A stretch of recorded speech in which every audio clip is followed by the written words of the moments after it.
آزادی، یہ لفظ سنتے ہی ذہن میں کیا آتا ہے؟ ایک کھلا آسمان، بے فکری، ہے نا؟ لیکن کیا ہو اگر یہی بے لگام آزادی خود ایک قید بن جائے؟ آئیے آج ایک ایسی ہی کہانی میں اترتے ہیں جو آزادی اور نظم و ضبط کے نازک توازن پر ایک گہرا سوال اٹھاتی ہے۔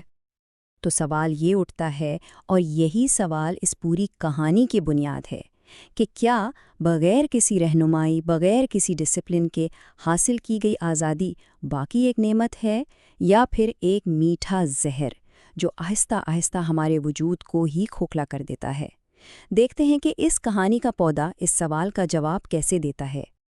کہانی شروع ہوتی ہے ایک سرسبز زندگی سے بھرپور باغ سے، جہاں پرندوں کے گیت گونج رہے ہیں، اور اسی جشن کے بیچ ایک ننھا سا پودا دنیا میں اپنی آنکھیں کھولتا ہے۔ اس کی آمد پر ہر کوئی خوش ہے، سب پر امید ہے کہ یہ ایک دن ایک عظیم سایہ دار درخت بنے گا، ایک روشن مستقبل کا وعدہ ہے نا؟ لیکن جیسا اکثر ہوتا ہے، اس روشن امید پر جلد ہی ایک سایہ پڑنے لگتا ہے، ایک ایسی غلط فہمی کا سایہ جو اس پودے کی پوری تقدیر بدل کر رکھ دے گا۔ اور اس غلط فہمی کے مرکز میں تھا باغ کا مالی۔ اور یہیں سے سارا مسئلہ شروع ہوا۔ دیکھیے، ایک طرف تھا مالی کا ارادہ جو کہ بالکل نیک تھا، وہ پودے کی بے ترتیب شاخوں کو تراش کر اسے مضبوط بنا کر ایک بہتر مستقبل دینا چاہتا تھا۔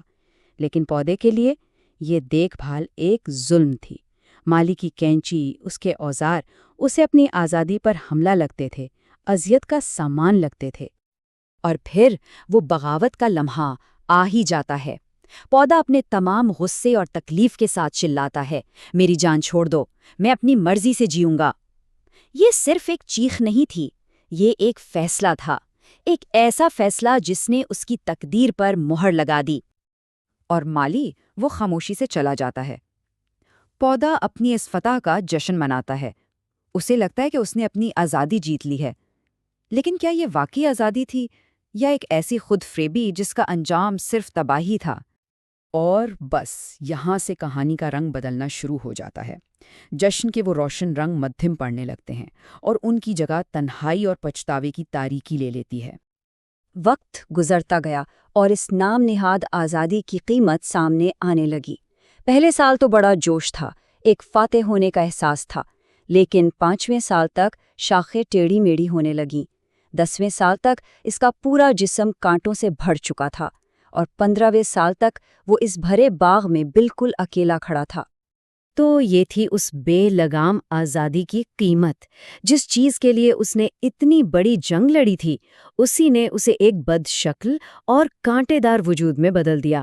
اس کی بے ہنگم شاخیں اپنے پڑوسیوں کو زخمی کرتیں، پرندے اس کے کانٹوں سے ڈر کر دور بھاگ گئے، اور وہ خوبصورت پودا اب پورے باغ کے لیے ایک خطرہ بن چکا تھا۔ اتنے سالوں کی اس تنہائی اور بگاڑ کے بعد کہانی اپنے منطقی انجام کی طرف بڑھتی ہے۔ اب فیصلے کا وقت آ گیا ہے۔ پھر ایک دن باغ کا مالک آتا ہے۔ وہ اس بگڑے ہوئے کانٹے دار درخت کو دیکھتا ہے اور بغیر کسی ہچکچاہٹ کے اپنا سرد اور حتمی فیصلہ سناتا ہے، اس درخت کو جڑ سے اکھاڑ دو۔ اور بس سب کچھ ختم ہو گیا۔ اب جب کہ کہانی ختم ہو گئی ہے، آئیے ایک لمحے کے لیے اس کے گہرے سبق پر غور کریں۔ یہ صرف ایک پودے کی کہانی نہیں ہے، بلکہ یہ انسانی فطرت کی ایک طاقتور تمثیل ہے۔ پودے کی تباہی کا راستہ بالکل واضح ہے۔ پہلا قدم رہنمائی کو قید سمجھنا، دوسرا دانائی اور حکمت پر اپنی فوری خواہشات کو ترجیح دینا، اور آخرکار خود کو سب سے الگ تھلگ کر کے دوسروں کے لیے تکلیف کا باعث بننا۔ کیا یہ کہانی ہمیں کسی ایسے نوجوان کی یاد نہیں دلاتی جو بڑوں کی نصیحت کو اپنی آزادی کا دشمن سمجھ بیٹھتا ہے؟ یہ گہری اور فکر انگیز کہانی ڈاکٹر حسین نے لکھی ہے، جو ہمیں زندگی کے اہم ترین اسباق میں سے ایک سکھاتی ہے۔ اور یہ کہانی ہمیں ایک آخری سوال کے ساتھ چھوڑ جاتی ہے، ایک ایسا سوال جس کا جواب ہم میں سے ہر ایک کو اپنے اندر تلاش کرنا ہے۔ کیا ہم نے کبھی کسی ایسی نصیحت کو ٹھکرایا ہے جو آج ہمیں مشکل لگ رہی تھی، لیکن در حقیقت وہ ہمارے بہتر کل کو بچانے کے لیے تھی؟ اس پر ضرور سوچیے گا۔